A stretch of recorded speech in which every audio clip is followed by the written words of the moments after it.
Welcome to Kenton's videos. Enjoy the video. Preheat oven to 400 degrees F and arrange a rimmed sheet pan with foil or parchment to simplify cleanup.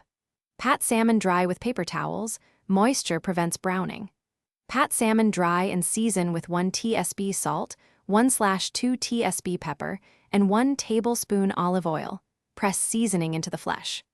Let salmon rest 10 minutes at room temperature so it cooks evenly. Trim any dark blood lines, and optionally score the skin once every 1 inch to prevent curling while cooking. For a crisp skin, heat a skillet over medium-high until shimmering and add 1 tablespoon oil. Place salmon skin side down and press gently.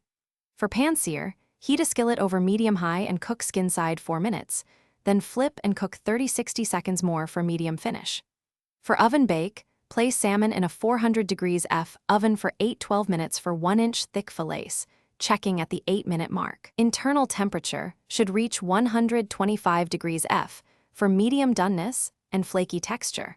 After cooking, transfer salmon to a plate and rest salmon 3-5 minutes before serving to redistribute juices and avoid dryness. Finish with a squeeze of 1/2 lemon and 1 tablespoon chopped dill or parsley to brighten flavor. A light brush of melted butter or a spoonful of yogurt sauce also adds richness. Slice across the grain into portions, check for flakiness and opaque color, and serve with simple sides like steamed vegetables, 1/2 cup rice, or a green salad for a balanced plate. Thanks for watching. Consider subscribing if we helped you.